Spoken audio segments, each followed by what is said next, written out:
Indian coast ഗാർഡിലേക്ക് മുൻപൊരു recruitment ഓൺലൈനായിട്ട് ക്ഷണിച്ചിട്ടുണ്ടായിരുന്നു. So അതിന് അപേക്ഷ സമർപ്പിക്കാനായിട്ട് മിനിമം +2 ആയിരുന്നു വിദ്യാഭ്യാസ യോഗ്യത. യോഗ്യതയുള്ള പുരുഷന്മാർക്ക് എല്ലാവർക്കും ഇതിന് അപ്ലൈ ചെയ്യാൻ സാധിക്കുമായിരുന്നു. ഓൾമോസ്റ്റ് ലാസ്റ്റ് ഡേറ്റ് ഇതിൻ്റെ ആവാനായിട്ടുണ്ട്. യൂണിഫോം ജോബാണ്. നിരവധി അലവൻസും കാര്യങ്ങളൊക്കെ ലഭിക്കും. മിനിസ്ട്രി ഓഫ് ദി ഡിഫൻസിൻ്റെ കീഴിലാണ് ഇത് വരുന്നത്. സോ നമുക്ക് ഈ റിക്രൂട്ട്മെൻറ്റിൻ്റെ കംപ്ലീറ്റ് വിവരങ്ങൾ, അതായത് അപേക്ഷിക്കാൻ അത്യന്താപേക്ഷികമായിട്ടുള്ള മുഴുവൻ വിവരങ്ങളും ഈ വീഡിയോ ഭാഗത്തിലൂടെ നമുക്ക് നോക്കാവുന്നതാണ്. വളരെ പ്രധാനപ്പെട്ട കാര്യങ്ങളാണ് നോക്കുന്നത്. ഇതിന് മുൻപ് ചെയ്ത വീഡിയോയിൽ കുറേ കൂടി ഡീറ്റെയിൽ ആയിട്ട് കാര്യങ്ങൾ പറഞ്ഞിട്ടുണ്ട്. അപേക്ഷിക്കാൻ നിങ്ങൾക്ക് ഈ ഒരു വീഡിയോ തന്നെ ധാരാളമായിരിക്കും. അപ്പോൾ ഇന്ത്യൻ കോസ്റ്റ് ഗാർഡിലേക്കായിരുന്നു, നമ്മുടെ മിനിസ്ട്രി ഓഫ് ദി ഡിഫൻസിൻ്റെ കീഴിലുള്ള ഇന്ത്യൻ കോസ്റ്റ് ഗാർഡിലേക്ക് മുൻപൊരു റിക്രൂട്ട്മെൻറ്റ് ഓൺലൈനായിട്ട് ക്ഷണിച്ച കാര്യം നമ്മൾ അപ്ഡേറ്റ് ചെയ്തിട്ടുണ്ടായിരുന്നു. ഏകദേശം 13 ജൂൺ 2024 ക്ഷണിച്ച റിക്രൂട്ട്മെൻ്റ് ആയിരുന്നു. ഇതിന് അപ്ലൈ ചെയ്യേണ്ട ലാസ്റ്റ് ഡേറ്റ് ഓൾമോസ്റ്റ് ആയിട്ടുണ്ട്. 3 ജൂലൈ 2024 വരെ നിങ്ങൾക്ക് ഓൺലൈൻ അപേക്ഷ സമർപ്പിക്കാൻ സാധിക്കുന്നതാണ്. ഇന്ത്യൻ സിറ്റിസൺസ് ആയിട്ടുള്ള മെയിൽ കാൻഡിഡേറ്റ്സിന്, പുരുഷന്മാർക്ക് മാത്രമേ ഇതിന് അപ്ലൈ ചെയ്യാൻ സാധിക്കത്തുള്ളൂ എന്ന് പ്രത്യേകം ശ്രദ്ധിച്ചിരിക്കുക. അതിനാവശ്യമായിട്ടുള്ള യോഗ്യതകൾ നമുക്ക് നോക്കാം. നാവിക് ജനറൽ ഡ്യൂട്ടി, അതുപോലെ യാന്ത്രിക്, ഈ പോസ്റ്റുകളിലേക്കാണ് വിജ്ഞാപനം ഇപ്പോൾ ക്ഷണിച്ചിട്ടുള്ളത്. ആദ്യം എഡ്യൂക്കേഷൻ ക്വാളിഫിക്കേഷൻ തന്നെ നമുക്ക് നോക്കാം. നമ്മൾ തുടക്കത്തിൽ പറഞ്ഞതുപോലെ അപേക്ഷിക്കാൻ ആവശ്യമായിട്ടുള്ള മുഴുവൻ വിവരങ്ങളും ഈ വീഡിയോ ഭാഗത്തിലൂടെ നമ്മൾ കവർ ചെയ്യും. കൂടുതൽ വിവരങ്ങൾക്കായിട്ട് ഇതിൻ്റെ സെലക്ഷൻ പ്രോസസ്സും ബാക്കിയുള്ള കംപ്ലീറ്റ് ബേസിക് ആയിട്ടുള്ള കാര്യങ്ങളും മുൻപ് ചെയ്ത വീഡിയോയിൽ പറഞ്ഞതാണ്. അതിൻ്റെ ലിങ്ക് ഡിസ്ക്രിപ്ഷനിലും കമൻറ്റ് ബോക്സിലും കൊടുത്തിട്ടുണ്ട്. അതിലൂടെ നിങ്ങൾക്ക് അപേക്ഷിച്ച് കഴിഞ്ഞ് ഈ തസ്തികയെക്കുറിച്ച് കൂടുതൽ മനസ്സിലാക്കാം. മാത്രമല്ല നോട്ടിഫിക്കേഷനും താഴെ കൊടുത്തിട്ടുണ്ട്. എനിവേ, നമുക്ക് വന്നിട്ടുള്ള പോസ്റ്റിൻ്റെ ക്വാളിഫിക്കേഷൻ നോക്കാം. നാവിക് GDയിലേക്ക്, അതായത് ജനറൽ ഡ്യൂട്ടിയിലേക്ക് അപ്ലൈ ചെയ്യാൻ +2 ഉണ്ടായിരിക്കണം. മാത്സ് ഫിസിക്സോട് കൂടിയുള്ള +2 ആണ് ചോദിച്ചിട്ടുള്ളത് എന്ന് ശ്രദ്ധിച്ചിരിക്കുക. അപ്പോൾ അതുള്ളവർക്ക് നാവിക് GDയിലേക്ക് അപ്ലൈ ചെയ്യാം. ഇനി യാന്ത്രിക്കിലേക്ക് അപ്ലൈ ചെയ്യാനായിട്ട് 10ാം ക്ലാസ് പാസ്സായിരിക്കണം എന്ന് പറയുന്നുണ്ട്. അതിൻ്റെ കൂടെ നിങ്ങൾക്ക് diploma in electrical, mechanical, electronics, telecommunication, radio power ആണ് പറഞ്ഞിട്ടുള്ളത്. എഞ്ചിനീയറിംഗിൽ ഉണ്ടായിരിക്കണം. ഏകദേശം 3-4 വർഷത്തെ ഡ്യൂറേഷൻ ഉള്ള ഡിപ്ലോമ കോഴ്സാണ് ഇവിടെ ചോദിച്ചിട്ടുള്ളത് എന്ന് ശ്രദ്ധിച്ചിരിക്കുക. ഇനി ഈ ഒരു യോഗ്യത ഇല്ലെങ്കിൽ നിങ്ങൾക്ക് 10ാം ക്ലാസ്സും +2 ഉണ്ട്. അതിൻ്റെ കൂടെ നിങ്ങൾക്ക് diploma in electrical, mechanical, electronics, telecommunication, radio and power തന്നെ എഞ്ചിനീയറിംഗ് ഡ്യൂറേഷൻ ഓഫ് 2 വർഷം അല്ലെങ്കിൽ 3 വർഷം. ഇവിടെ പറഞ്ഞിട്ടുള്ളത് 10ാം ക്ലാസ് മാത്രമാണെങ്കിൽ 3 വർഷം അല്ലെങ്കിൽ 4 വർഷമാണ്. ഇവിടെ പക്ഷേ 2 വർഷമോ 3 വർഷമോ, +2ൻ്റെ കൂടെ നിങ്ങൾക്ക് ഡിപ്ലോമയാണെങ്കിൽ 2-3 വർഷത്തെ ഡിപ്ലോമ മതി എന്നാണ് പറഞ്ഞിട്ടുള്ളത്. ദെൻ അതുപോലെ തന്നെ ഏതൊക്കെ ഡിപ്ലോമ, ഇലക്ട്രിക്കൽ എഞ്ചിനീയറിംഗിലുള്ള ഏതൊക്കെ ഡിപ്ലോമ ഉള്ളവർക്ക് അപേക്ഷിക്കാം, മെക്കാനിക്കൽ ഉള്ളത് ഏതൊക്കെ അപേക്ഷിക്കാം, അതുപോലെ electronics, telecommunication, radio and power ആയിരുന്നു പറഞ്ഞിട്ടുണ്ടായിരുന്നത്. അപ്പോൾ അതിലുള്ളവർക്ക് ഏതൊക്കെ സ്ട്രീമിലുള്ളവർക്ക് അപേക്ഷിക്കാം എന്നുള്ള കംപ്ലീറ്റ് വിവരങ്ങളാണ് ഈ പട്ടികയിൽ പ്രസിദ്ധീകരിച്ചിട്ടുള്ളത്. ഇനി നമുക്കിതിൻ്റെ പ്രായപരിധിയും ബാക്കിയുള്ള വിവരങ്ങളും നോക്കാം. 18 വയസ്സ് മുതൽ 22 വയസ്സ് വരെയുള്ളവർക്കാണ് ഇതിന് അപേക്ഷിക്കാൻ സാധിക്കുന്നത്. ഏകദേശം 1 മാർച്ച് 2003-നും 28 ഫെബ്രുവരി 2007-നും ഈ ഒരു ഡേറ്റിലും ഇതിൻ്റെ ഇടയിലും ജനിച്ചവർക്കാണ് ഈ പോസ്റ്റിലേക്ക് അപ്ലൈ ചെയ്യാൻ സാധിക്കുന്നത്. അതുപോലെ തന്നെ 5 വർഷത്തെ ഇളവ് SC/STക്കും 3 വർഷത്തെ ഇളവ് OBC ഉദ്യോഗാർത്ഥികൾക്കും നൽകപ്പെടുന്നതായിരിക്കും എന്ന് പ്രത്യേകം പറഞ്ഞിട്ടുണ്ട്.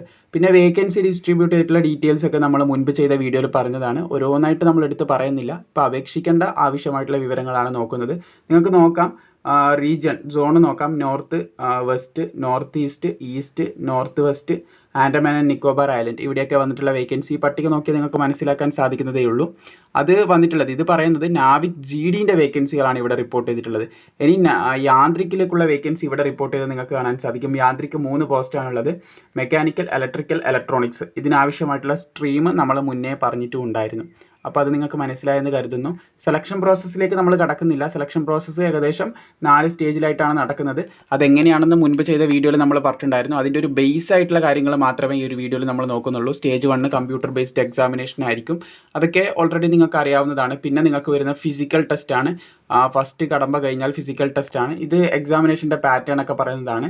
നിങ്ങൾക്ക് നോക്കിയിട്ട് മനസ്സിലാവുന്നില്ലെങ്കിൽ നമ്മൾ മുൻപ് ചെയ്ത വീഡിയോയിൽ വ്യക്തമായിട്ട് പറയുന്നുണ്ട് എക്സാമിനേഷൻ്റെ പാറ്റേൺ എങ്ങനെയാണെന്നൊക്കെ.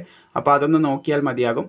താഴെ ഡിസ്ക്രിപ്ഷനിലും അതുപോലെ കമൻറ്റ് ബോക്സിലും പറഞ്ഞതുപോലെ നമ്മൾ ലിങ്ക് കൊടുത്തിട്ടുണ്ട്. അപ്പോൾ ആദ്യഘട്ട പരീക്ഷ കഴിഞ്ഞാൽ നിങ്ങൾ രണ്ടാമതായിട്ട് പോകുന്നത് 1600 മീറ്റർ ഓട്ടമുള്ള ഒരു ഫിസിക്കൽ ടെസ്റ്റിനാണ്. അത് 7 മിനിറ്റിൻ്റെ ഉള്ളിൽ ആ ഒരു ദൂരം കംപ്ലീറ്റ് ചെയ്യണം. പിന്നെ സ്ക്വാട്സ് 20 തവണ എടുത്തിരിക്കണം, 10 പുഷപ്പും എടുത്തിരിക്കണം എന്ന് പറയുന്നുണ്ട്. ഇതാണ് ഫിസിക്കൽ ടെസ്റ്റ്. ഫിസിക്കലും കഴിഞ്ഞ് പിന്നെ നിങ്ങളുടെ മെഡിക്കൽ എക്സാമിനേഷനും ബാക്കിയുള്ളതൊക്കെ കഴിഞ്ഞിട്ടാണ് നിങ്ങളുടെ പോസ്റ്റിങ്ങിലേക്ക് ഫൈനൽ മെറിറ്റ് ആണ് പിന്നെ വരുന്നത്. ആ ഒരു ഫൈനൽ മെറിറ്റിൽ നിന്നായിരിക്കും ഉദ്യോഗാർത്ഥികളെ സെലക്ട് ചെയ്യുന്നത്.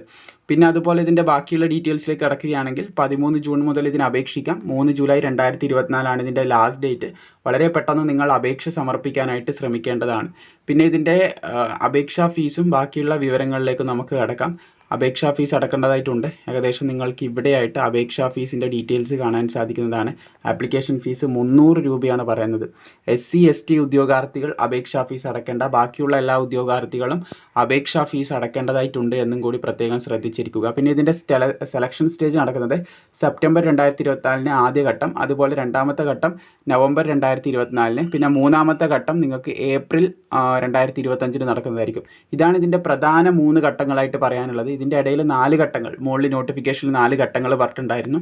അത് ഡോക്യുമെന്റ് വെരിഫിക്കേഷനും മെഡിക്കൽ ടെസ്റ്റും സെപ്പറേറ്റ് ആയിട്ട് പറയുന്നത് കൊണ്ടാണ് ഏകദേശം 3 ഘട്ടത്തിൽ തന്നെ നിങ്ങളുടെ കംപ്ലീറ്റ് സെലക്ഷൻ, മെഡിക്കൽ ടെസ്റ്റും അതുപോലെ ഡോക്യുമെന്റ് വെരിഫിക്കേഷനും ഒറ്റയടിക്ക് തന്നെ ഈ ഒരു സ്റ്റേജിൽ തന്നെ നടത്തി തീർക്കുന്നതായിരിക്കും.